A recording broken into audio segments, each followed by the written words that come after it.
عليكم ورحمة الله وبركاته.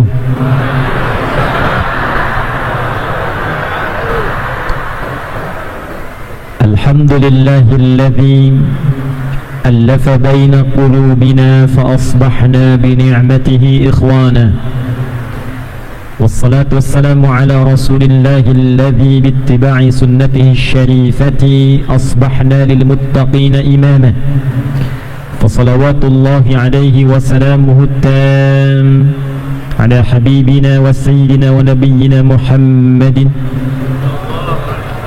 وعلى آله وصحبه وذريته وأمته إلى يوم الميعاد الذي هو أماما وبعد. Yang mulia para alim ulama, guru-guru kita yang hadir di kesempatan siang hari ini, semoga Allah senantiasa menjaga, menyehatkan dan memuliakan mereka semua. Yang kita hormati Bapak Gubernur, sahabat kami Dr. Adamenta beserta Ibu, kita doakan mudah-mudahan juga diberikan kesehatan, kekuatan dan istiqomah dalam beribadah kepada Allah Subhanahu wa taala. Alhamdulillah, ahli masjid dari Darussalam berpindah lagi bertugas sekaligus menjadi pembina masjid di Masjid Agung Al-Bantani KP3B yang kita banggakan ini. Pak Sekda, kita doakan mudah-mudahan beliau juga diberikan kesehatan dan kekuatan dan keberkahan dalam menjalani tugas-tugas beliau. Seluruh unsur Forkompinda yang menemani aparatur dari Provinsi Banten, ini ada Pak Brigjen Firman Agustus, Pak Danrem, ini sekaligus pelepasan dari jamaah yang mengantarkan beliau pada tugas baru. Sebentar lagi akan ke Magelang, jadi kita ucapkan terima kasih serta iringan doa atas segala dedikasi dan perhatian beliau kepada Banten. Ini satu-satunya Danrem yang pernah bertugas di Banten, bukan orang Banten tapi sangat mencintai Banten sampai membuat karya khusus untuk orang Banten, namanya Kiaiku Pahlawanku. Nah, boleh berikan tepuk tangan ya.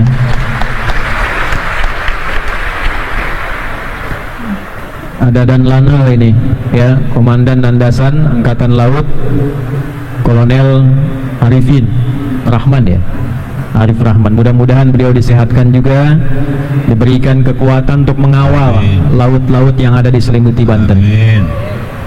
Ini spesial siang ini ada sosok perempuan hebat, langka, karena jarang-jarang ada dubes di Timur Tengah perempuan.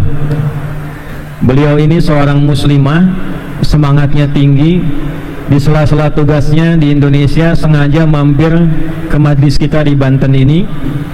Dubes luar biasa dan berkuasa penuh Indonesia untuk Kuwait, Ibu Lena. Lena silakan berdiri, Bu Dubes. Nah, boleh berikan tepuk tangan ya. Sekaligus beliau membawa kabar baik. Jadi langsung tadi saya sedikit agak tembak karena beliau membawa kabar beasiswa pendidikan di Kuwait. Saya akan minta kuota khusus untuk Banten ya Bu ya. Amin ya Allah. Nanti kita akan minta orang Banten insya Allah bisa belajar di Kuwait. Amin ya. Tapi pulang harus bahasa Arab, jangan pulang bahasa Pandeglang, bahasa Menes, bahasa Serang ya. Pulang-pulang dari Kuwait sirahnya masih muncul tuh. Apa kabar semuanya, sehat? Alhamdulillah. Baik, yang pertama sebelum kita mulai pengajian kita siang ini, kita ingin antarkan dulu Pak Gubernur. Ini beliau saya tahu padat. Tadi sudah rapat paripurna, tetap ingin mempersamai acara, tapi 3:30 mesti ada di Jakarta. Kita doakan kalau nanti di pertengahan beliau pamit, insya Allah lancar, kegiatan lancar. Amin. Dan kembali ke Banten untuk memimpin Banten dengan baik. Pak Gub nanti senyamannya saja ya. Baik, sampai selesai nggak apa-apa. Bapak Ibu sekalian, Isra Mi'raj kita bagi 5 pembahasan ini dalam waktu yang cukup singkat dan padat, dan kelimanya insya Allah jarang dibahas dalam pengajian Isra Mi'raj. Saya akan mulai dengan informasi sejarah dulu. Isra Mi'raj didahului oleh peristiwa sejarah yang membawa hikmah yang sangat dalam. Justru dengan hikmah dan peristiwa itulah Isra Mi'raj terjadi. Jadi kalau tidak ada peristiwa-peristiwa ini yang mengantarkan Nabi pada satu keadaan di satu tempat, yang langsung turun undangan melalui malaikat Jibril, yang diawali dengan rentetan peristiwa-peristiwa ini. Ada 3 peristiwa penting yang berlangsung di tahun 11 sampai 12 kenabian dan kerasulan Nabi Muhammad SAW, setahun sebelum beliau hijrah ke Madinah Al-Munawwarah di tahun 621 Masehi. Hijriahnya belum ada karena belum hijrah. Kejadian pertama, Bapak Ibu sekalian, dakwah Nabi Muhammad SAW yang membawa satu misi perbaikan. Yang kedua, membawa nilai-nilai pengetahuan. Yang ketiga, membawa nilai-nilai kemajuan. Dihafalkan 3 ini ya. Satu, ada misi yang membawa perbaikan. Jadi Nabi membawa tugas, dalam tugasnya apapun yang disampaikan di tempat manapun beliau dipimpin, dipandu oleh Allah, diberikan wahyu untuk melakukan perbaikan di lingkungan masyarakat di tempat manapun beliau berdakwah. Gimana caranya jadi orang baik? Pekerjaannya baik, orangnya menjadi orang baik, lingkungannya menjadi lingkungan yang baik, sehingga nanti ketika awalnya punya sifat jahiliyah, dengan dakwah Nabi berubah menjadi khairu ummah. 1. 2, ada nilai-nilai pengetahuan baru yang diajarkan. Nabi datang dipandu oleh wahyu, mengajarkan bagaimana cara berpakaian yang baik, mengajarkan bagaimana cara minum yang baik, mengajarkan bagaimana cara belajar yang baik, ilmu yang baik, dari bangun tidur sampai dengan tidur kembali. Sehingga orang-orang yang belajar dengan Nabi dalam bidang pengetahuan, tidak ada satupun yang masuk madrasah Nabi kecuali mereka menjadi pakar di bidangnya masing-masing. Kalau bidangnya ekonomi, jadi orang paling kaya. Kalau bidangnya ilmu, jadi orang paling pintar. Bahkan ada seorang sahabat yang belajar dari Nabi bagaimana cara menguasai bahasa asing. Hanya 3 hari setelah belajar itu mampu menguasai bahasa asing. 3 hari. 3, Nabi mengajarkan prinsip-prinsip, nilai-nilai berkemajuan. Bagaimana dengan ilmu itu, dengan akhlak itu, kembali ke daerah masing-masing, membangun daerahnya supaya maju, berkembang, dan bermanfaat. Saya ambil contoh. Nabi hijrah dari Mekah kemana? Yathrib. Saya ingat ya. Nabi hijrah dari Mekah kemana? Yathrib. Madinah belum ada. Madinah itu belum ada. Hijrahnya Nabi dari Mekah ke Yathrib dulu. Itu bukan Madinah sekarang. Tempatnya terbelakang, kumuh. Memang kebunnya subur, daerahnya maju, tapi tempatnya terbelakang. Maju tuh pertaniannya, lahannya subur, tapi konfliknya banyak, pasarnya rusak, kriminalnya tinggi. Nabi datang hanya butuh 2 tahun mempersaudarakan masyarakatnya, memperbaiki pasarnya, mengajarkan pengetahuan baru, membimbing akhlak. 2 tahun tempat yang terbelakang berubah menjadi tempat yang maju, pasar yang bagus, orangnya jadi baik, sehingga berubah menjadi suasana kota yang memberikan aura kebaikan. Dalam bahasa Arab, kota yang membawa sinar dan aura kebaikan disebut dengan Al-Madinah Al-Munawwarah. Kapan Yathrib berubah menjadi Al-Madinah? Ketika datang Nabi SAW. Maka yang pertama, bila kita ingin belajar tentang Isra Mi'raj, Bila kita ingin mengambil hikmah Isra Mi'raj, pengetahuan sejarah menjadi penting. Kalau ingin menjadi orang yang sukses, diisrakan oleh Allah, karirnya terangkat, Mi'raj itu naik terangkat, karirnya terangkat, diisrakan dengan baik, bisa menjelajahi tempat-tempat di bumi. Anda di posisi manapun, ASN atau masyarakat, mahasiswa, pegang 3 prinsip ini. Kalau Anda ditugaskan, maka berusahalah yang pertama, di dalam tugas itu selalu berusaha menampilkan yang terbaik untuk perbaikan-perbaikan di tempat tugas Anda. 1. Jarang dibahas. Biasanya kan Isra Mi'raj bahas tentang sholat, naik ke langit, langit pertama ketemu Nabi Adam, kedua Nabi Isa dengan Nabi Yahya, ketiga Nabi siapa? Yusuf alaihissalam, keempat Nabi Idris alaihissalam, kelima Nabi Harun, keenam Nabi Musa, ketujuh ada Nabi Ibrahim lagi sendaran di Baitul Ma'mur. Gitu kan? Nanti lihat-lihat ke surga sebentar, nengokin neraka sekilas, terima perintah sholat bolak-balik 5 waktu, turun lagi ke bumi. Hadis riwayat Muslim nomor hadis 164 tambah Al-Bukhari nomor hadis 3207. Gitu kan? Halo? Tapi dasar mau ke situ jarang dibahas.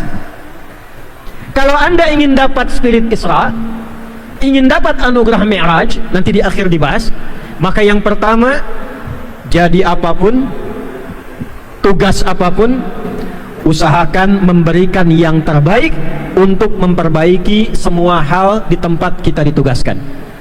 Paham? Ibu, misal Bu, siapa yang jadi ibu rumah tangga angkat tangan? Tuh, semua ya. Pulang dari sini, bawa spirit Isra Mi'raj, jadilah ibu yang baik, jadi istri yang baik. Bagaimana memperbaiki kondisi rumah tangga supaya Allah ridha? Anak bisa sholat, pendidikannya bagus, pakaiannya bagus, makannya halal. Begitu ibu bawa spirit ini ke rumah, dilakukan ibadah karena Allah, maka lihat perubahan yang terjadi. Cek seminggu kemudian apa yang terjadi. 1. Anda yang tugas di kantor, di bidang apa? Protokoler, di dinas, kantor-kantor tertentu, setiap ditempatkan, alhamdulillah, tunaikan pekerjaan sebaik mungkin, lakukan perbaikan yang kurang-kurang, niatkan karena Allah, nanti lihat apa yang terjadi. Isra bisa diberangkatkan ke tempat-tempat lain yang lebih bagus, Mi'raj karirnya dinaikkan pada tempat yang Allah ridhai. Jangan amin dulu, belum selesai nih. Ini pengantar dulu nih, ini jarang dibahas. Yang kedua, ternyata ketika Nabi melakukan dakwah ini, perbaikan, pengetahuan, jangan malas belajar, baca, ikra, lakukan kajian-kajian, analisis, mencoba memajukan. Ternyata jalan Nabi pun yang menjadi orang paling takwa, dijamin surga. Gelarnya Habib Allah, kekasih Allah. Surganya ditetapkan sebelum beliau wafat. Manusia paling takwa yang paling dicintai. Ternyata dalam tugasnya tidak semudah dengan predikat takwanya. Di depan Nabi ada Abu Jahal, di depan Nabi ada Abu Lahab. Setiap mau menunaikan tugas, baru keluar dari rumah, hoax sudah bertebaran. Jadi hoax itu sudah ada di zaman Nabi. Pimpinan hoaxnya namanya Abu Jahal. Jadi kalau ada orang sekarang ada yang ikutan bikin hoax, patut diduga nasabnya tersambung ke Abu Jahal itu. Nabi keluar itu sudah ada hoax. Hati-hati ada penipu lewat tuh. Hati-hati ada tukang sihir lewat. Hati-hati ada dukun lewat. Tidak berhenti dengan hinaan, tidak berhenti dengan fitnah. Nabi jalan terus, gangguan menggunakan fisik. Sedang sholat, ruku, ditaruh kotoran di atas punggungnya. Sedang jalan, lewat pulang, jalan diatur-atur supaya Nabi kecelakaan. Amr bin Hisham, Adi bin Al-Mughirah, Abu Jahal, Abu Lahab, dan kawan-kawan lainnya ternyata menjadi tantangan yang dihadapi Nabi dalam mewujudkan dakwah dengan 3 visinya ini. Apa pelajarannya? Pelan-pelan lihat sini. Ternyata kalau Anda ingin jadi orang sukses, ingin berhasil dalam tugas, ingin menjadi orang dengan tingkat yang tinggi dalam kedudukan, fitrahnya harus siap mengatasi ujian dan tantangan. Nabi diuji, orang paling soleh diuji, orang paling dekat dengan Allah punya masalah, orang terjamin surga menghadapi masalah, orang paling baik akhlaknya punya masalah, dihadapi dengan tegar, dengan qanaah, dengan baik. Anda, saya, kita, Nabi bukan. Surga belum jelas. Tidak ada ayat turun menjamin surga tentang kita. Belum disebut orang paling baik di muka bumi. Tiba-tiba bekerja tidak ingin ada masalah, itu mustahil. ASN angkat tangan. ASN mana? Nah, turun. Siapa yang mau jadi ASN yang sukses? Yang berhasil? Nah, Isra Mi'raj mengajarkan sukses itu pasangannya masalah. Jadi kalau orang ingin sukses pasti berhadapan dengan masalah. Itu dulu. Bapak kan ke kantor menyelesaikan masalah, disebutnya pekerjaan. Kalau Bapak ingin bekerja, tidak ada pekerjaannya, kan nggak mungkin kerja, Pak. Di dalam pekerjaan ada masalah. Jadi kalau orang ingin sukses, orang ingin bahagia, maka yang pertama harus ditanamkan pada jiwanya, yakinkan dalam hatinya, semua pekerjaan, semua ujian yang saya hadapi bisa diselesaikan. 2. Mahasiswa mana mahasiswa? Angkat tangan. Banyak juga ini. Saya tanya nih, di kampus ada ujian tidak? Ada masalah tidak? Ada persoalan tidak? Ada. Nah, kalau Anda ingin sukses, IPK Anda ingin bagus, masuk kampus berarti Anda sudah siap menghadapi masalah itu. Jadi kalau tidak ingin ujian, gak usah masuk kelas. Kalau tidak ingin Anda menghadapi masalah, nggak usah masuk kampus. Justru ketika Anda masuk ke dalam kampus itu, Anda sudah menyatakan diri, saya siap menghadapi seluruh masalah dan persoalan yang ada di kampus itu. Paham? Halo, paham? Ini kita belum mulai nih, saya baru mau mukadimah. Makanya saya agak cepetin, agak semangatin karena belum mulai. Sampai jam berapa kita? Oke, alhamdulillah. Panitia tolong catat yang ini sampai maghrib nih ya. Saya 2:30 pulang nih. Maghrib lah, awas loh. Ini yang ini nih. Bapak Ibu sekalian, yang mau saya sampaikan, prinsip Isra Mi'raj itu satu. Sebelum sampai ke Isra Mi'raj, Nabi ditampakkan oleh Allah berbagai macam persoalan untuk menguji kesungguhan Nabi dalam berdakwah. Yang nanti dengan kesungguhan ini akan tampak anugerah Allah berupa Isra dan Mi'raj itu. Jadi pelajaran pertama, apapun yang dianugerahkan oleh Allah kepada kita berupa tugas, hadapi dengan sungguh-sungguh dan semangat yang baik. Materinya bukan itu. Ternyata dalam menghadapi tugas ini, Nabi mendapatkan 2 hikmah dari Allah yang menjaga tugas-tugas beliau itu selalu mudah dan nyaman dilewati. Nah, ini pesan penting ya. 1, kalau Nabi sedang bertugas di luar rumah, itu ada sosok yang selalu menjaga beliau, menemani beliau, melindungi beliau, dan memastikan pekerjaan beliau, tugas beliau berlangsung dengan mudah dan sukses. Dialah paman Nabi yang bernama Abu Thalib. Siapa namanya? Jadi kalau ada orang yang hendak ganggu Nabi, beliau pasang badan. Ada orang yang menyoal Nabi, beliau langsung yang diplomasi. Bahkan ada orang yang ingin mengancam Nabi, membunuh Nabi, beliau yang menjadi tamengnya Nabi SAW. Sehingga ketika beliau akan bertugas, ada ancaman bisa redup, bisa hilang sebelum Nabi datang. Ada yang mau ganggu di luar, Nabi dakwah. Ada orang mau ganggu, yang ganggu bisa tidak tampak di hadapan Nabi karena munculnya sosok Abu Thalib. Maka hikmah yang kedua disampaikan pada kita, berusahalah dalam pekerjaan mencari teman yang baik. Tuh Pak, di kantor Pak, cari teman yang baik. yang tipikalnya bisa membersamai Anda, membantu Anda, memudahkan tugas Anda. Kalau ada gangguan dia bisa datang membantu. Kalau ada kesulitan dia hadir meringankan kesulitan Anda. Ditugaskan dimanapun, cari teman yang seperti ini, niscaya pekerjaan apapun yang diamanahkan pada kita, insya Allah bisa ringan dan mudah untuk dijalankan.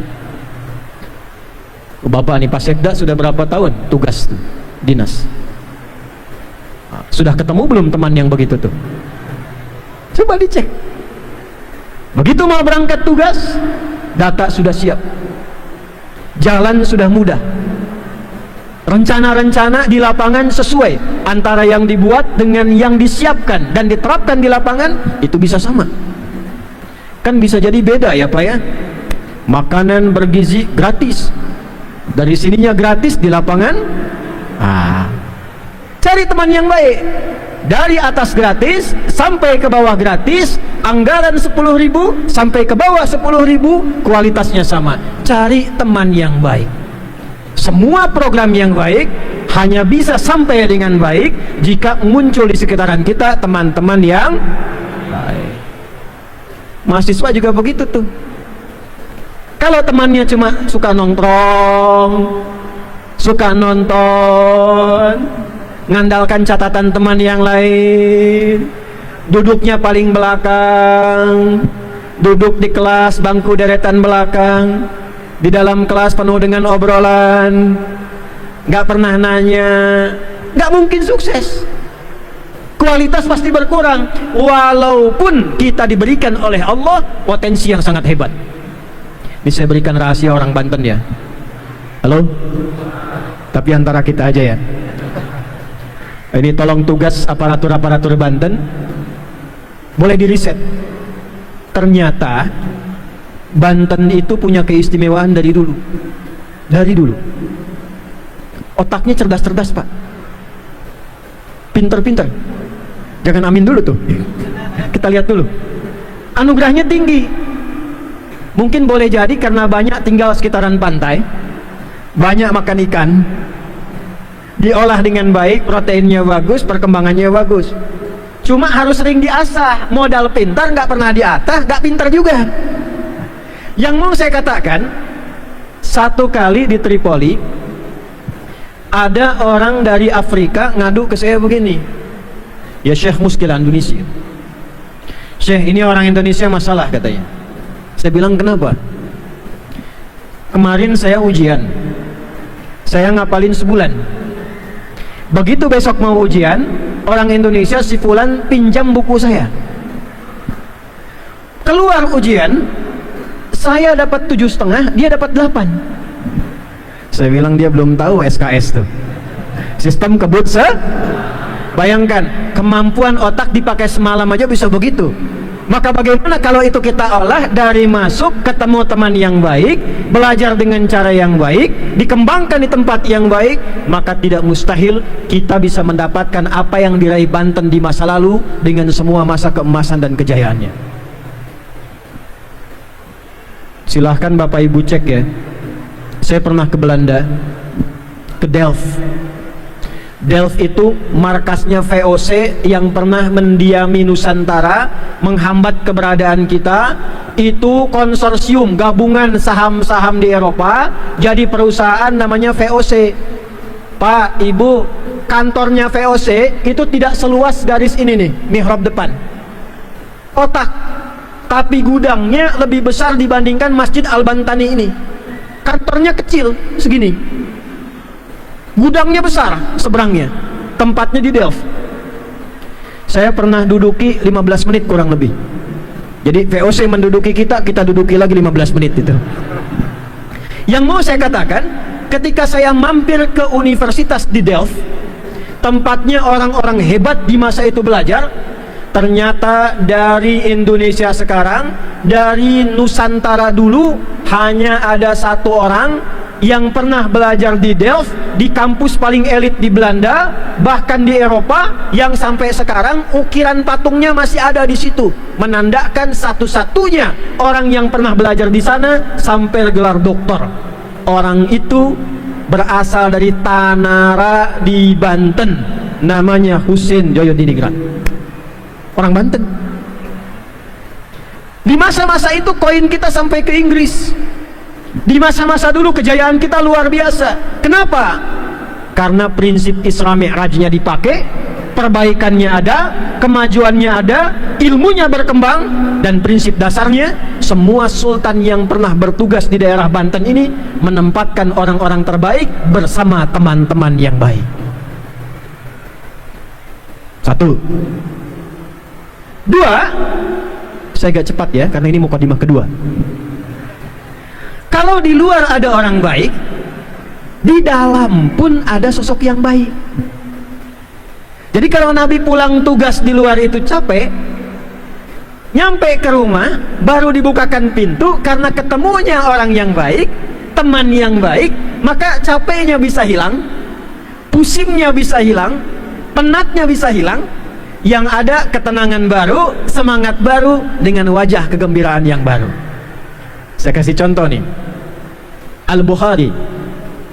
Kalau anda buka tema pertama Bad'ul Wahyi, hadis nomor 1 dan 2 dari sahabat Jabir bin Abdullah, digambarkan Nabi sedang naik ke atas Jabal Nur, masuk ke Gua Hira, wahyu belum turun, setelah periode Iqra.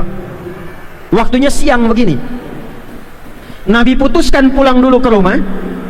Begitu turun dari bukit cahaya, tiba-tiba ada orang manggil begini, Muhammad, Muhammad. Beliau nengok ke depan tidak ada, ke belakang kosong, kanan kiri tidak ada sosok. Begitu nengok ke atas, kata beliau ada sosok besar, jubahnya putih, kayak makhluk yang duduk, manggil-manggil Muhammad, Muhammad, Muhammad. Contoh, Pak Sekda keluar dari masjid. Pak Sekda sudah, Pak Danrem lah. Pak Danrem siang-siang keluar dari Masjid Al-Bantani, sepi. Tiba-tiba ada yang manggil, Pak Danrem. Hei. Nengok kanan kosong, kiri kosong, belakang kosong, depan gak ada orang. Pak Danrem. Nengok ke atas, Pak, masih pakai seragam begini nih. Tiba-tiba jubah putih, rambut agak panjang, badan besar, kayak duduk, manggil Pak Danrem. Respon Bapak bagaimana? Siap, ada apa, Pak? Kata Nabi bagaimana? Faru'ibtu minhu, karena saya belum kenal, belum pernah melihat Jibril dalam wujud aslinya. Faru'ibtu minhu, maka bulu kudukku naik, ada rasa khawatir dalam diriku, aku mempercepat langkahku pulang ke rumah. Jadi Nabi menghindari sosok itu, cepat-cepat pulang ke rumah. Takut itu fitrah. Yang salah takut berbuat baik, yang salah takut pada kebenaran. Tapi takut itu bagian dari fitrah kemanusiaan, untuk menunjukkan senabi-nabinya, serasul-rasulnya, jangan sampai ada pengkultusan karena beliau pun seorang tapi manusia-manusianya, manusia yang paling istimewa dengan tugas yang paling istimewa. Sampai depan rumah, dibuka pintu, ternyata yang buka pintu itu sosok yang paling memberikan keistimewaan dan ketenangan pada diri beliau. Begitu pintunya dibuka, baru lihat wajah istrinya, Sayyidah Khadijah radhiyallahu taala anha, itu setengah gelisahnya hilang. Bu, suami tugas ke rumah sedang gelisah, sedang bawa masalah. Lihat wajah istri, setengah masalah hilang. Tuh, bayang nggak? Suami ibu di kantor ada masalah, di jalan kena masalah, buka pintu lihat ibu, kira-kira gimana? Tambah masalah. Jadi di luar ada yang bantu pamannya Abu Talib, datang ke rumah ada yang menenangkan, namanya Sayyidah Khadijah. Jadi sesulit apapun masalah di luar, datang ke rumah, Nabi katakan, zammiluni, zammiluni, selimuti aku, selimuti aku. Begitu dibawa beliau, diselimuti oleh Sayyidah Khadijah, dibisikkan di telinganya dengan indah. Kalau bahasa kita begini, sayang, engkau itu orang baik, tidak ada musuh, engkau penguat anak yatim, penyandang orang-orang susah, penyambung silaturahim.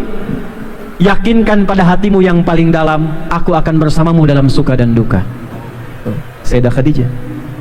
Kapan ibu bilang gitu terakhir sama suami itu? Jadi masalah di luar sepelik apapun sampai ke rumah tenang, Bu. Dan ini rahasia rumah tangga. Kenapa di Al-Quran sakinah didahulukan sebelum mawaddah? Coba lihat Quran surah 30 ayat 21. Wa min ayatihi an khalaqalakum min anfusikum azwaja litaskunu ilaiha wa ja'ala bainakum mawaddah. Kenapa sakinah dulu sebelum mawaddah? Samara, sakinah, mawaddah, dan kenapa sakinah duluan? Mawaddah itu bentuk sifat jamak dari kata madah, seakar. Rasa cinta yang muncul lewat pemberian materi. Misal mau nikah dikasih mahar, bentuknya materi. Setelah nikah, lanjutkan pemberian itu dengan cara yang baik. Istri ulang tahun, suami datang kasih senyum, mama selamat milad. Ini ada hadiah kecil-kecilan, emas 2 kilo misalnya tuh. Nah, itu langsung mawaddah itu. Suami pulang ke rumah hari miladnya, dimasakkan makanan kesukaannya. Ternyata itu ayam yang sangat enak, ayam jago suami dipotong, dimasak gitu. Itu mawaddah. Tapi kenapa sakinah duluan, ketenangan duluan? Karena sekalipun pemberian melimpah, harta melimpah, rumah mewah, kendaraan bagus, tidak ada ketenangan dalam rumah tangga, hampa kehidupan rumah tangga. Ini saya tanya Bu Dubes nih, ibu pilih mana? Kaya tapi gelisah atau miskin tapi tenang? Tidak ada pilihan ketiga, awas ya. Apalah saya tuh. Ayo, kaya tapi gelisah atau miskin tapi tenang? Bu, pilih mana, Bu? Oh, anggar ibu-ibu mah kita tuh. Kaya tapi tenang. Nah, jika terjebak pada dilema di antara dua cinta, pilih yang ketiga katanya. Nah, bikin status tuh. Nah, Nabi begitu. Di luar beliau ada perlindungan, di dalam ada kasih sayang. Sehingga tugas di luar sesulit apapun, di rumah tetap tenang. Presiden kita dulu Pak Habibie, tugasnya luar biasa, tapi kalau ke rumah selalu tenang. Ternyata ada Ibu Ainun yang selalu menenangkan di sampingnya. Sehingga sulit lupa. Didahului oleh istri, selalu menyempatkan, datang, disebut nama. Demikianlah kehidupan yang nyaman. Tapi ternyata, maaf saya cepat, di tahun yang sama 621 Masehi, setahun sebelum hijrah ke kota Yathrib, usia Nabi SAW 52 tahun.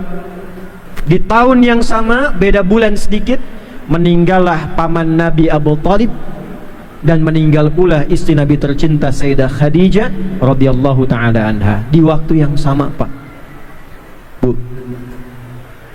Jadi yang biasanya Nabi keluar berdakwah, tugas, ada yang nemani, ada yang jaga, sekarang yang jaga tidak ada.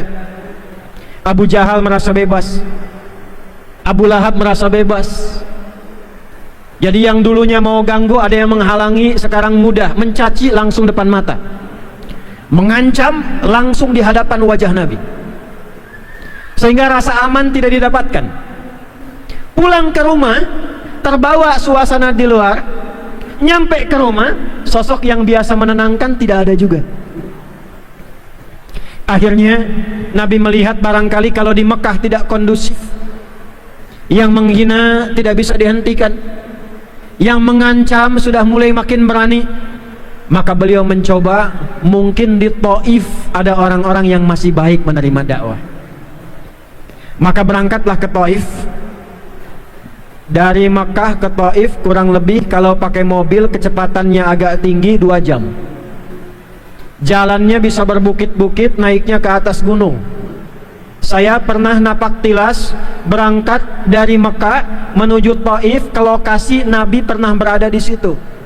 Itu medannya luar biasa sulit, jalannya tidak mudah, mendaki bukitnya juga terpalnya luar biasa, terjalnya juga rumit. Di setiap tingkatan kadang-kadang hewannya itu juga tidak bersahabat. Anda naik ke atas bukit Taif, Anda lemparkan apel satu, seketika rombongan Son Goku naik ke atas tuh, monyet naik ke atas. Itu kalau nggak dikasih ngejar Anda, Pak. Bukan mau nanya kemana, dia nyari itu, ada tas dia ambil. Jadi kebayang kalau yang sekarang masa kini demikian adanya, bagaimana di masa lalu? Masakan cuma 5, 3 kita hadapi, kita ambil hikmahnya, kita terapkan, yang 2 abaikan. 3 itu masa lalu, masa kini, masa depan. Yang 2 masa iya dan masa gitu.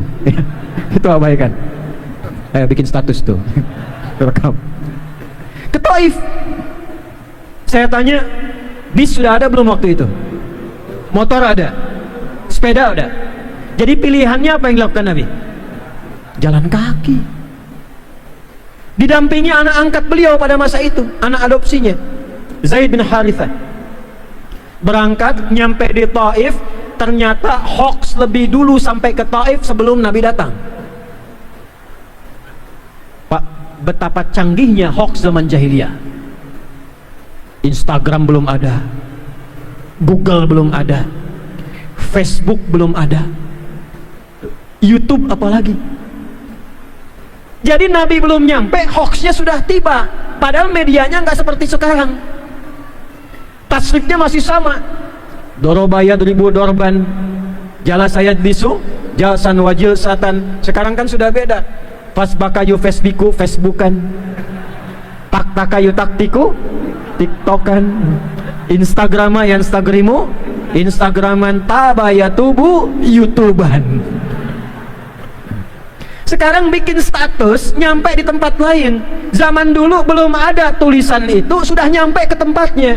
Nabi belum datang, orang Taif itu sudah masuk informasi keliru, datang hoax, sampai ke tempat mereka akan tiba seorang pemecah belah, akan datang seorang perusuk, akan datang seorang penipu, akan datang provokator. Nyampe duluan sebelum sosoknya tiba. Jadi kalau ada orang bangga sekarang bikin hoax dengan media sosial, dia kalah jauh oleh orang jahiliyah. Sebelum orangnya tiba, hoaxnya sudah sampai tanpa media yang kita kenal dengan sekarang. Makanya disebut jahiliyah, pakar dari segala bidang keburukan dan kriminal. Pakar. Gak usah saingan, gak akan lulus.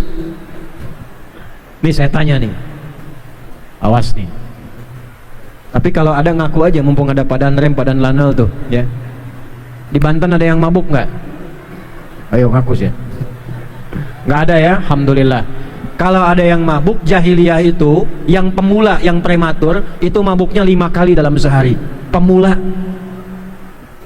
Begal, ada begal di sini, begal? Tidak ada ya. Tapi ada begal di Banten, ada. Hah? Di Indonesia masih ditemukan begal. 1, 2 di jahiliyah, kalau ada begal nggak tanggung, sekampung begal semua. Betul.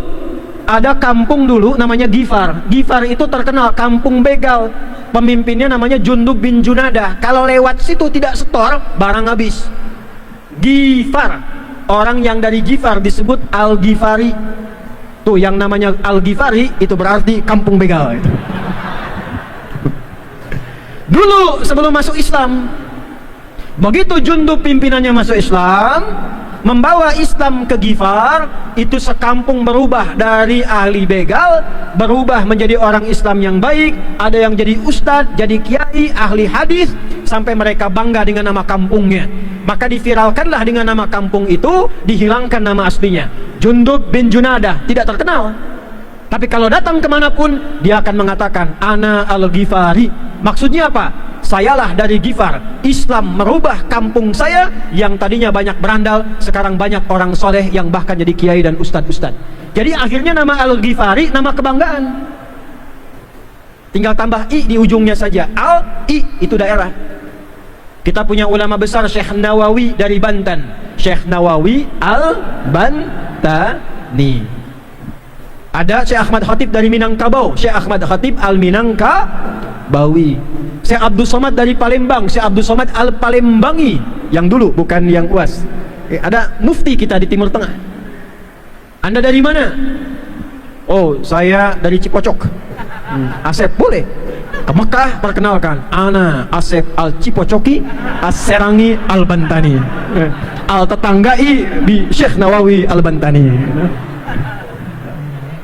Nabi ke Taif. Begitu nyampe Taif, alih-alih diterima, ternyata beliau dilempar. Ada yang lempar dengan kata-kata. Yang paling sadis begini, awas ada orang gila, awas ada orang gila. Jadi anak-anak langsung bawa batu dilempar. Nabi terkena, berdarah bagian tubuh beliau. Zaid langsung pasang tameng, Zaid juga berdarah. Maka dibimbinglah kemudian untuk beristirahat. Ayo kita menepi dulu.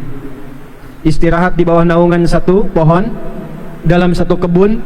Sampai sekarang tempatnya masih ada. Kalau ke Taif, naik, seberangnya ada masjid, naik satu menara, di depannya persis itu ada satu tempat yang Nabi pernah dipersekusi di sana. Maksud saya begini, Anda ditugaskan dimanapun, pasti akan menemui tantangan-tantangan. Nah, ibu ini dari Indonesia ke Kuwait, bukan berarti nggak ada masalah. Pasti banyak masalah. Anda yang tugas di Banten, mungkin nggak semuanya orang Banten. Begitu ditugaskan, boleh jadi saat awal tugas masalahnya datang. Belum Anda datang, hoaxnya sudah bertebaran. Hati-hati nih, padan rem nih katanya. Wah, muncul, bisa jadi. Dan lanal hati-hati, bisa jadi. Awasek danu ayu namah kieu. Nah, padahal bertugas aja belum, Pak. Bisa jadi. Awas tuh Pak Gunawan, PJ Bupati Lebak, spesialis PJ. Kalau datang nanti kita bisa berubah. Nah, bisa. Orangnya belum datang, informasinya sudah sampai. Bisa terjadi? Mungkin terjadi. Jangankan Anda, saya aja yang kiai, saya yang ustadz kena juga. Belum pengajian sudah ada level bid'ah. Pengajian siapa? Ustadz Adi, bid'ah tuh. Nah, pada nyampe aja belum. Kata Nabi, akan datang satu masa saat ilmu mulai dicabut. Dicabutnya ilmu bukan dicabut biasa. Innallaha la yaqbidul ilma intiza'an yantazi'uhu minal ibad. Kalau Allah mengambil ilmu, tidak langsung diambil ilmunya, walakin yantazi'uhu biqabdil ulama. Tapi diambil dengan ulamanya satu-satu meninggal. Awas jagain ya, kiai-kiai kita, tokoh-tokoh kita di Banten, karena Banten tuh pakunya Indonesia. Hati-hati, goyang sedikit, goyang Indonesia ini. Jaga, mesti kompak kita. Jangan sampai ada isu-isu memecah belah kita, khususnya di Banten. Kalau goyang dikit, goyang nasional itu. Maka jaga ulamanya. Tapi kalau satu-satu meninggal, kata Nabi, hati-hati. Biqabdil ulama hatta idza lam yabqa alimun. Riwayat lain, lam yubqi alima. Sampai kalau sudah tipis pakarnya, tipis ulama benarnya, ittakhadan nasu ru'usan juhala.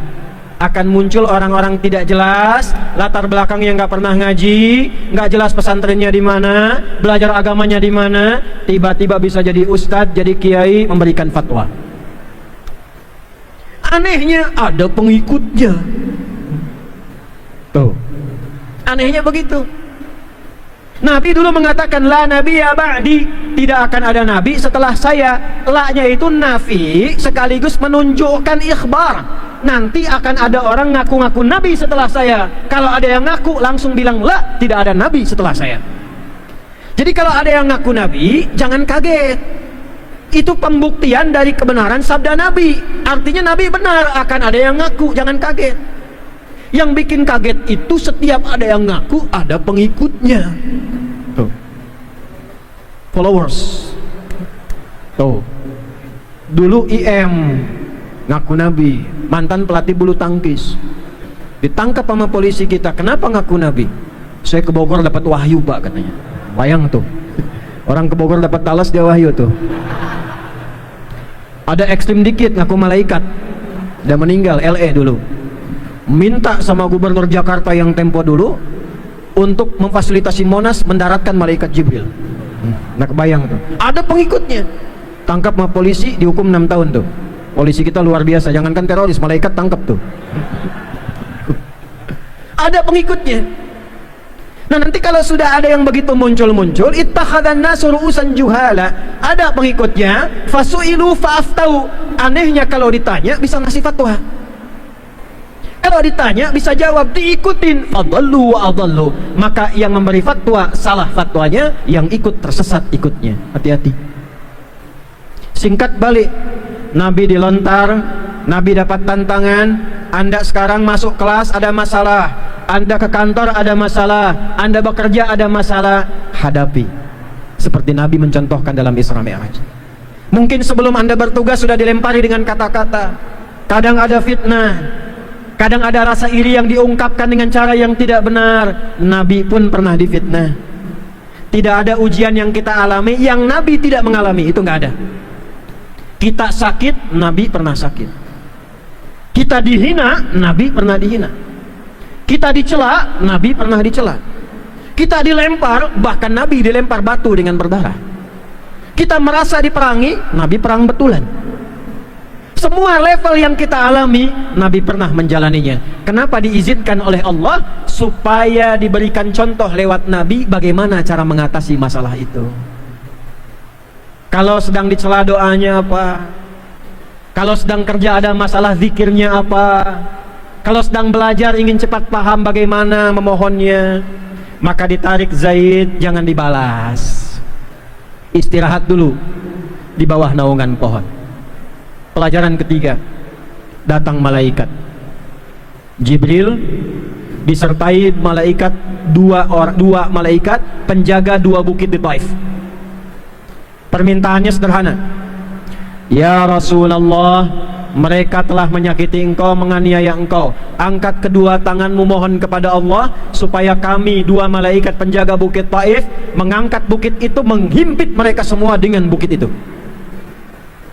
Saya tanya sama bapak yang di sini nih, bapak lagi tugas, dizalimi pak, difitnah, bapak dicaci, disudutkan. Terus bapak lagi i'tikaf di Masjid Al-Bantani, tiba-tiba datang dua orang punya kedudukan, punya kekuatan, bilang sama bapak begini, mana kemarin difitnah? Beja kau orang, kamu difitnah, bilang sama saya selesaikan yang fitnah kamu sekarang juga. Saya tanya sama bapak, bapak kasih izin menyelesaikan atau bapak diamkan supaya tenang? Ayo saya. Nggak percaya saya. Selesaikan aja pak, lebih cepat lebih baik. Proses ya, kadang-kadang proses itu juga harus jernih. Kalau tidak jernih bermasalah. Main pingpong, batnya bintik proses, masalah juga tuh. Balik sini, apa jawab Nabi? La fa innahum qaumun la ya'lamun. Jangan, mereka bersikap begitu kepada saya karena mereka belum tahu tentang saya. Yang belum tahu itu diberitahu, bukan disakiti. Mereka melakukan itu bukan karena niat ingin menyakiti, karena belum tahu saja. Belum tahu Islam, belum kenal saya. Kalau mereka kenal saya sebelum saya datang, tentu tidak akan menyakiti, tentu tidak akan ada yang melempar, karena belum tahu saja. Nah, ini satu. Kalau Anda bekerja, Anda bertugas, baru datang ke tempat itu menerima sikap yang tidak baik, jangan langsung direspon dengan cara yang tidak baik lagi. Satu, pekerjaan Anda tidak akan selesai. Yang kedua, kehormatan Anda juga pasti akan runtuh seketika. Datang, menemukan masalah, Anda sudah mendapatkan penilaian yang tidak baik, buktikan dengan melawan itu semua dengan cara yang lebih baik dibandingkan dengan apa yang dituduhkan tadi. Maka Nabi katakan, saya bermohon kepada Allah, kelak di tempat ini doa sunnah akan ada orang-orang yang kenal Islam, anak-anak masuk Islam, ibu-ibu masuk Islam, bapak-bapak masuk Islam, beriman berbondong-bondong dengan keislaman yang lebih baik. Sunnah ketiga doa. Nih saya tanya nih, yang baru promosi pindah nempati jabatan, sebelum tugas doa dulu nggak? Coba. Ya saya tes dulu ASN nih. Kalau masuk tempat baru kita akan bertugas, doa apa yang dibaca? Ada doanya. Ini meminta kepada Allah supaya tempat yang dipijak baik, orang-orangnya menerima kita dengan baik, pekerjaan kita jadi baik, yang tidak baiknya terjauh dari kita. Itu ada doanya. Dan doa ini salah satunya pembukanya nanti dalam peristiwa pengantar Isra Mi'raj ini. Nah, ke depan jadi doa sunnah yang dibukukan. Allahumma inni as'aluka khairaha wa khaira ahliha wa khaira ma fiha wa inni a'udzubika min su'i ahliha wa su'i ma fiha wa su'iha. Ya Allah, saya meminta kepadamu agar tempat tugas saya yang baru, di tempat saya bekerja, tempatnya baik. Satu, orang-orangnya baik, perilakunya baik. Aku berlindung kepadamu jika di tempat ini ada yang kurang baik. Jauhkan aku dari pengaruh-pengaruh yang tidak baik atau keburukan yang belum tampak di hadapanku. Boleh baca Quran surah ke-17 Al-Isra dari ayat yang ke-80 sampai 81. Wa qur rabbi adkhilni mudkhala sidqin wa akhrijni mukhraja sidqin waj'alni min ladunka sultanan nasira. Ya Allah, satu, mohon awal tugas saya bimbing supaya saya menjalani dengan cara yang terbaik. Kalau saya pindah jabatan, pindah tempat, bimbing supaya keluar dengan cara yang baik. Dan kalaupun ada tantangan, ada gangguan, hamba bertawakal kepadamu agar engkau saja yang tolong hamba. Nabi dengan Zaid beristirahat dalam naungan satu pohon. Lalu perhatikan kalimatnya. Catat ini ya. Ini kalau bisa anda hafalkan. Insya Allah kalau benar cara mengamalkannya, ini saya ijazahkan sekaligus. Kalau benar cara mengamalkannya, insya Allah akan diangkat karir kita, pekerjaan kita, dan kedudukan kita di tempat yang terbaik. Ilahi ya, jangan diikutin dulu ya. Saya bacakan dulu yang pernah Nabi sampaikan. Jadi setelah beliau itu dilempari berdarah-darah, nyampaikan jangan hukum mereka karena belum tahu saja, bukan berniat menyakiti. Lalu beliau bermohon dengan khusyuk. Perhatikan kalimatnya. Ilahi ila man takiluni a ila qaribin yu'limuni am ila ba'idin yu'dhini fa ana radin ma lam takun ghadiban ilayya wala hawla wala quwwata illa billahil aliyyil azim atau kama qala sallallahu alaihi wasallam. Ilahi, ya Allah, Tuhan yang paling mengerti aku. Ila man taqiluni, setelah peristiwa aku disakiti di Mekah, di Taif aku dilempari, kemana lagi engkau akan tugaskan aku untuk berdakwah? Ila qaribin yu'limuni, ataukah engkau perintahkan tempatnya dekat dari sini dan di situ aku akan disakiti lagi? Aku siap ya Allah. Am ila ba'idin yu'dhini, ataukah tempatnya mesti lebih jauh dari sini dan di situ pun aku akan disakiti lagi? Aku ridha ya Allah. Malam takun ghadiban alayya, yang penting engkau tidak marah kepadaku.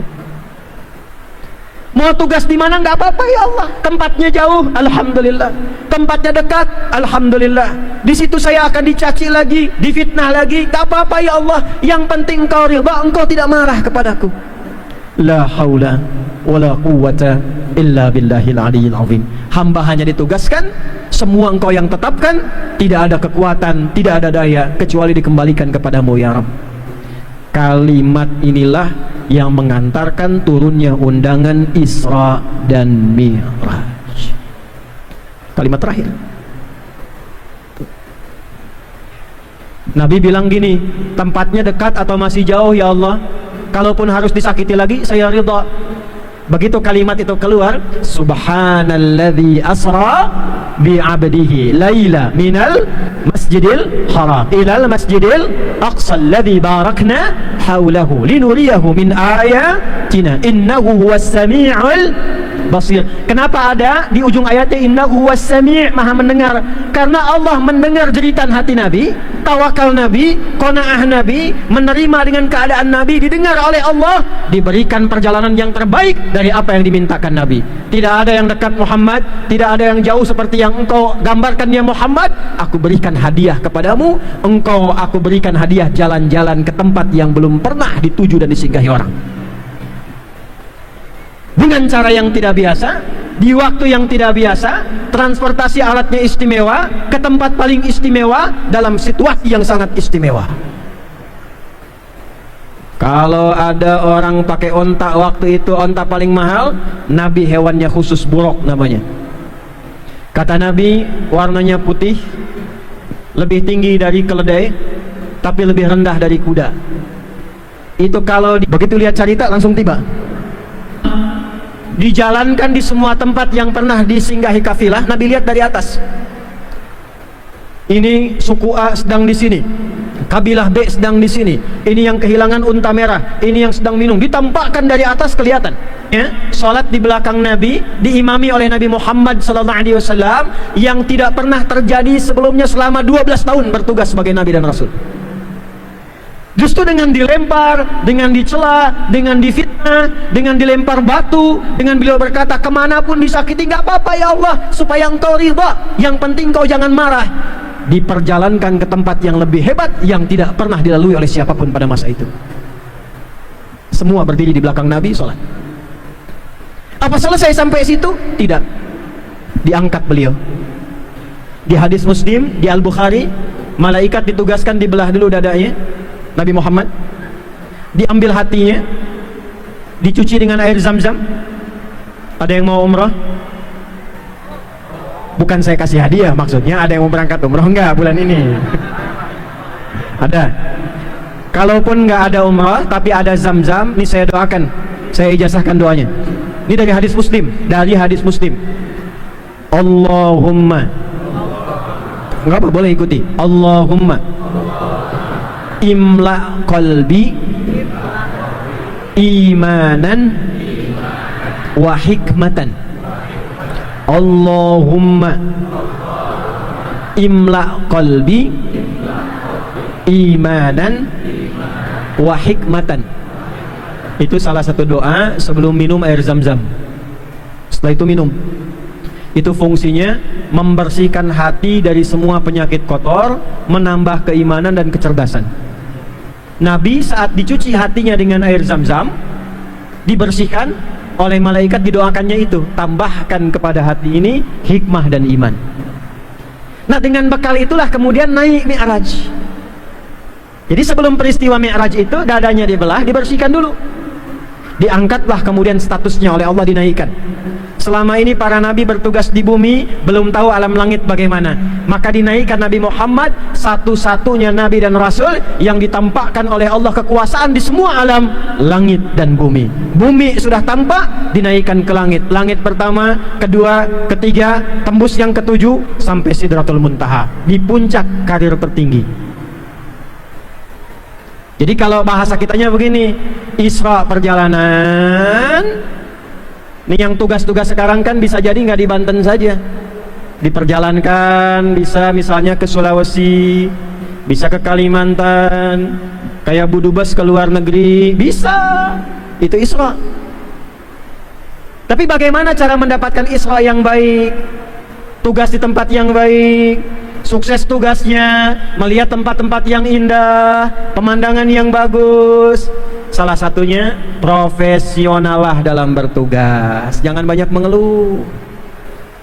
Ditugaskan di bidang apa, jangan mengeluh, tunaikan sampai selesai. Ini baru ditempatkan udah protes. Kenapa saya di sini ya? Iya ya. Kamu ada akses nggak? Ordal tuh. Ya? Nikmati dulu, dikasih tugas, berikan yang terbaik. Kalau ada masalah, selesaikan, tawakal sama Allah. Nah, itulah sikap yang mengangkat derajat kita lebih tinggi. Kalau hatinya bersih, imanan, visinya bagus, orangnya pintar, ingin memberikan yang terbaik, ngajinya banyak, memajukan daerah, itulah hikmatan. Orang-orang yang hatinya bersih, programnya bagus, visinya bagus, membawa kemajuan, kesejahteraan, Mi'raj, diangkatlah derajatnya oleh Allah seperti Nabi pernah ditunjukkan oleh Allah Subhanahu wa ta'ala. Walaupun nggak sama posisinya dengan Nabi, tapi maknanya serupa. Maksudnya sama-sama diangkat dengan derajat tinggi sesuai dengan porsinya masing-masing. Ini ngaji begini jarang dibahas. Jadi sebelum naik ke langit, sebelum banyak cerita, Ini dulu yang kita pelajari, sehingga pulang keluar dari pengajian kita tahu dan jelas apa yang mau dilakukan. Kerjanya semangat, lakukan perbaikan. Ini sudah Isra Mi'raj, penyelenggaraan ada, tempat bagus, acara bahkan live, dibuka oleh gubernur, datang dengan bagus, datang dengan siap, tapi pulang tidak bawa apa-apa, sayang. Hidayah Allah sudah diberikan, kiainya ustadznya namanya Hidayat juga, kan? Kalau dengan semua itu belum mampu membuat kita berubah, dengan cara apa lagi merubah Banten jadi lebih baik? Pulang semua, berubah jadi lebih baik.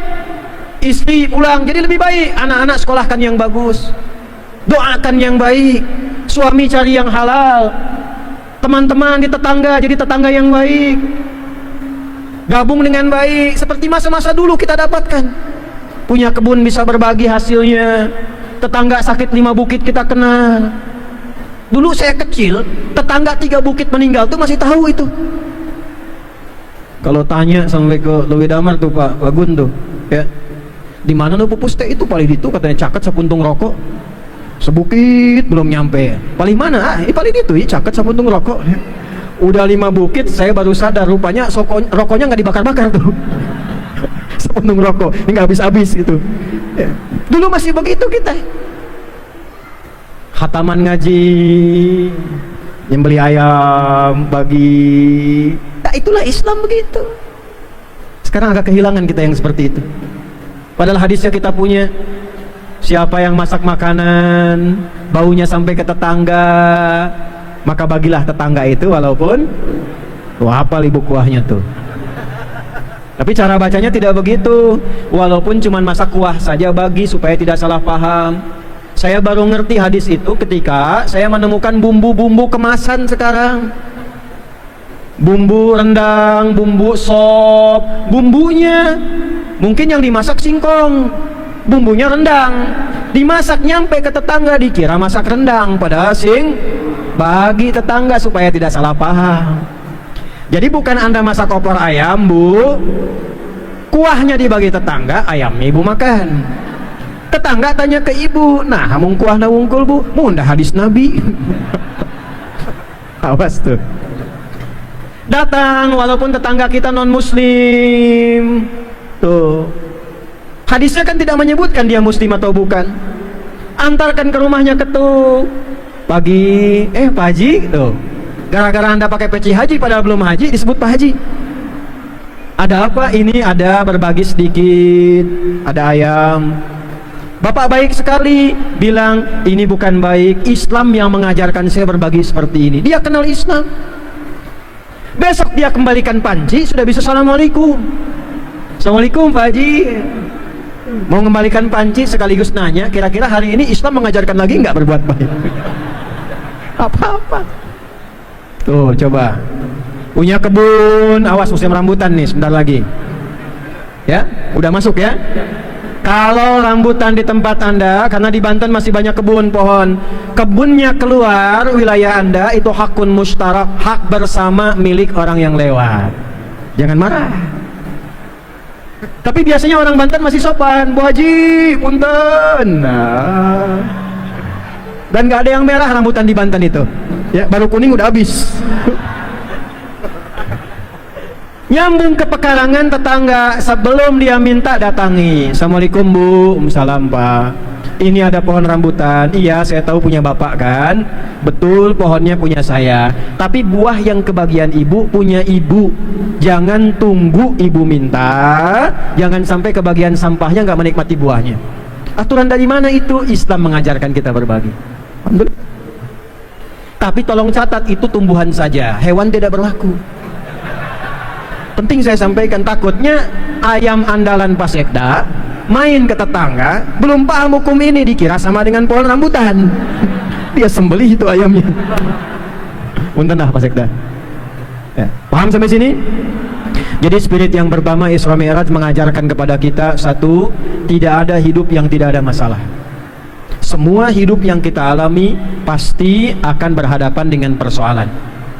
Masalah itu diciptakan oleh Allah bukan ingin membuat hidup kita bermasalah, bukan, tapi supaya meningkatkan kualitas hidup kita agar kemampuan kita keluar Sebab kalau tidak ada masalah, kemampuan hebat yang ada dalam diri kita itu tidak bisa dikeluarkan dengan baik. Ya, sabar lawannya apa? Marah. Kenapa Allah ciptakan marah?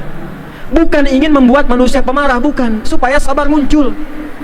Sebab kalau tidak ada amarah, sabar nggak akan ketahuan. Coba ya, bapak pulang ke rumah sekarang, pulang, nyampe depan rumah, ibu langsung bilang, "Pak, sabar ya Pak, sabar." Gitu.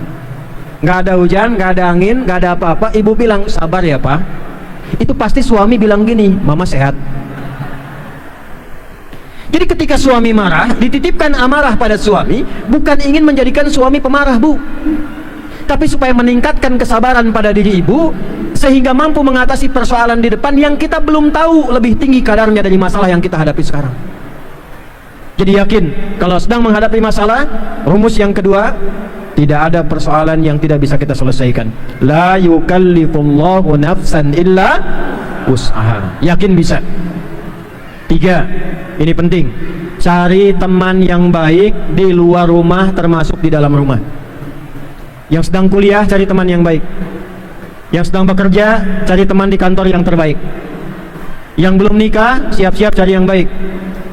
Ini para orang tua saya nasihatin ya, kalau cari menantu, usahakan mungkin di era sekarang cari yang dekat dengan Quran. Cari yang dekat dengan Quran. Kalau sudah dekat dengan Quran, insya Allah Quran aja disayang, apalagi anak ibu. Ya, Quran aja disayang, apalagi anak bapak dan ibu sekalian. Dulu ada kiai punya anak cantik. Saya dengar ceritanya, ada teman bercanda saja. Yang tertarik 3 orang. Kiainya pintar di tesnya Quran. Datang, "Kamu siapa nak?" "Saya Torik Pak," katanya. "Baca surat At-Torik." Baca lancar gitu. Yang kedua datang lagi, "Kalau adik siapa?" "Saya Anas Pak," katanya. "Baca surat An-Nas." Yang ketiga belum ditanya udah pucet misalnya. "Kalau adik siapa?" "Saya Imran Pak, cuman panggilan sehari-hari Kulhu." Rupanya dia punya visi yang sangat jauh ke depan ya. 4, ridha dengan takdir Allah. Ditugaskan dimanapun, ada keadaan apapun, ridha dan selesaikan. Yang kelima, kalau ingin Isra dan Mi'rajnya sempurna, maka oleh-oleh yang dibawa oleh Nabi dalam peristiwa Isra Mi'raj, itulah bekal Isra Mi'raj yang sesungguhnya, yaitu sholat. Apa itu? Jadi Nabi melewati peristiwa tadi, dipersekusi, dihina, dilempar, difitnah, dilempar pakai batu, jalan ke Palestina, sholat di situ, naik langit pertama, kedua, ketiga, ketujuh, Sidratul Muntaha. Puncaknya melewati ini semua untuk apa? Untuk umatnya, supaya bawa oleh-oleh, umatnya mengamalkan oleh-oleh itu, berubahlah jadi orang yang baik dengan takdir yang baik dan mudah mengatasi semua persoalan kehidupan. Jadi kalau oleh-oleh ini kita lakukan dalam kegiatan keseharian kita, yang sulit-sulit dihilangkan oleh Allah, yang berat diringankan, karir dinaikkan dengan cepat, yang kurang baik diperbaiki. Oleh-oleh apa itu? Sholat. Apa namanya? Sholat. Jadi pejabat sampai jadi gubernur, sukses kelihatan karirnya, tapi tidak sholat, belum baik menurut Allah. Punya harta, rumah megah, kendaraan melimpah, tidak sholat, belum baik menurut Allah. Maka karunia Allah diberikan. Muhammad tunjukkan sallallahu alaihi wasallam salat 5 waktu. Berapa waktu? Berapa waktu? Bu 5 ini kalau ditunaikan sama pahalanya dengan 50. Umat Nabi Musa salatnya 50 kali sehari. Kita ketika diberikan 5, Allah sampaikan 1 kali salat nilainya 10. 2 kali salat berapa? 3 kali salat, 5 kali salat, 50. 5 kali kita salat dalam sehari, itu pahalanya sama dengan 50 kali kita menunaikan salat. 50. Tapi rahasianya bukan itu. Ini masih ada waktu nggak? Ayo masih aja tuh. Maghrib lah ya. Oh baik, 10 menit lagi ya. Kecuali ini sampai maghrib nih, tolong catat.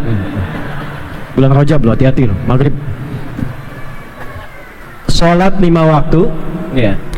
Lanjut aja mang, nggak apa-apa. Kalau pengajian saya jualan es nggak apa-apa. Lanjut. Aman. Terus. Beli esnya beli. Supaya ikut ngaji juga. Udah jangan direkam, sini. Bis ini rame, potong videonya ntar nih. Astagfirullah. Balik sini. 5 waktu kalau ditunaikan dengan baik dan benar, maka akan membawa 5 keutamaan. Makanya kenapa 5 waktu, tempatnya, waktunya berbeda setiap pergantian waktu dalam sehari. Subuh, siang, sore, menjelang malam, sampai malam sebelum tidur. Kenapa sampai 5 waktu? Apa hikmah manfaatnya? Kalau benar dilakukan sholatnya, kita akan dianugerahi 5 keutamaan yang tidak diberikan pada orang yang tidak sholat. 1.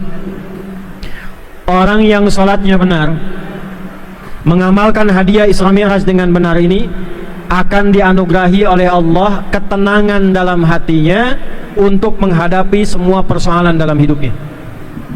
Dalilnya Quran surah 13 ayat 28, ditafsir di Quran surah 20 di ayat ke-14. Ala bi dzikrillahi tatma'innul qulub. Ala harful ikhbari wa taukid, huruf memberi informasi dan penguat. Yakinkan pada dirimu bidzikrillahi, dengan meningkatkan zikir kepada Allah, tatmainnul qulub, hatimu akan semakin berdampak tenang. Salat disebut dalam Al-Quran sebagai zikir, bahkan puncaknya zikir.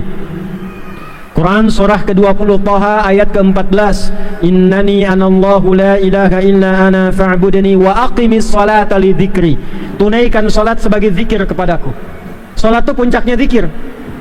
Tasbih ada dalam salat, takbir ada dalam salat, istighfar ada dalam salat, doa ada dalam salat. Doa disebut zikir dalam Al-Quran surah ke-7 ayat 205. Kita subhanallah, alhamdulillah, Allahu akbar, zikir. Quran surah ke-4 ayat 103. Quran disebut dengan zikir. Quran surah ke-15 ayat yang ke-9. Ya, zikir. Digabungkan semua zikir ada dalam salat. Dalam salat kita baca Quran, dalam salat dibuka dengan takbir, dalam salat ada tasbih, dalam salat bahkan ada salawat, dalam salat semua bentuk zikir. Jadi kalau orang salatnya benar, yang Allah berikan pertama kali bukan dunia, bukan jabatan, ketenangan dulu dalam hatinya. Maka rumusnya apa? Kalau sedang tidak tenang, wudu, salat 2 rakaat. Ini ASN sekitaran sini, ya, KP3B ini. Sedang ada masalah, masjid besar, luas, ambil wudu, masuk masjid, salat 2 rakaat. Walaupun solusi belum datang, tapi hati Anda semakin tenang. Dimasuk kantor itu tenang. Saya boleh sarankan sebelum masuk ke kantor, masuk dulu masjid. Jadi saat mengerjakan tugas kita itu aura masjid datang. Pulang dari kantor mampir masjid. Sehingga yang dibawa ke rumah itu aura masjid, tenang. Tenang. Kalau sedang ada masalah, daripada bikin status, mendingan sholat. Nggak nyangka ya Pak PJ. Nyangka itu tuh. Orang yang bilang nggak nyangka, dia sedang nyangka. Nggak nyangka ya, nyangka tuh. Ayo, itu satu ya. Manfaat sholat itu satu ya. Membuat hati semakin tenang. Jiwa yang tenang melahirkan kreativitas yang cemerlang. Ya, status bikin ya, udah 3 tuh. Masjid. Makanya masjid agak beda. Anda baru masuk sudah tenang. Beda dengan rumah sendiri. Masuk masjid rumah Allah, masuk rumah Anda lebih tenang masuk masjid. Duduk, nyender, dekat kipas, saking tenangnya tidur aja plek gitu. Ya. Pasar Rebo, ini kisah nyata. Ada seorang rawat musola, ini mungkin penutup ya, tapi kisah nyata. Dia menerima pekerjaannya, tidak pernah mengeluh. Sepuh merawat musola, tiba-tiba ada orang Qatar. Tahu Qatar? Tuh lampu merah sebelah sana dikit tuh. Dekat Kuwait tuh Qatar tuh. Dari Qatar datang ke Pasar Rebo di Jakarta, daerah yang desanya, naik ke atas. Ketemu bapak ini, mengatakan saya pengen renov ini musolanya, tapi bapak yang rawat. Pak, tolong Pak diingat, difikirkan, dari mana orang Qatar bisa datang ke situ? Pengen perbaiki, yang rawat harus bapak itu. Kalau Keramat Jati datang ke situ wajar, dekat. Qatar datang ke situ, pengen renov, yang rawat mesti bapak ini. Jadi dirawat. Belum lama jadi, beliau bersihkan, yang ngepel beliau, yang bersihkan karpet beliau, yang adzan beliau, ya, ngimamin juga beliau. Ada jamaahnya. Satu kali apa yang terjadi? Perhatikan cara Allah menyiapkan hadiah untuk orang ini. Dengan qanaahnya, dengan seriusnya, dengan profesionalnya sebagai marbot masjid, hari Kamis puasa beliau. Ba'da asar. Hari bagus, waktu pertengahan, sedang puasa, nunggu buka di musola yang beliau rawat, cuman tiduran sambil zikir, merem melek, tiba-tiba, ya ayyatuhan nafsul mutmainnah. Perhatikan cara Allah memberikan hadiah bagi beliau ini. Di musola yang beliau rawat, mengantarkan meninggalnya diperbaiki dulu. Di hari Kamis sedang puasa, saat amal ditampakkan, nunggu waktu buka, meninggalnya cuma enak di dalam masjid, dalam musola cuma merem melek meninggal. Hati-hati belakang tuh yang merem melek tuh. Tenang ya, satu. Makanya jaga sholat. Yang 4 lagi lebih dahsyat. 1 berikan ketenangan, 2, 3 sampai 4 itu luar biasa. Ada kaitan dengan harta, ada kaitan dengan karir, ada kaitan dengan kebahagiaan, ada kaitan dengan jawaban doa dari Allah. Ada satu sholat yang kalau dikerjakan dengan benar, Anda minta apa saja, walaupun mustahil menurut manusia, tapi menurut Allah Anda membutuhkannya, itu akan dikabulkan. Apa yang 4 ini? Itu nanti kita bahas kalau saya kesini lagi. Insya Allah ya. Nah, cuma tolong jaga sholat, jangan tinggalkan sholat ya. Sholat yang benar, sholat yang baik. Mudah-mudahan nanti dengan kebaikan itu, insya Allah kita akan dimuliakan oleh Allah Subhanahu wa Ta'ala.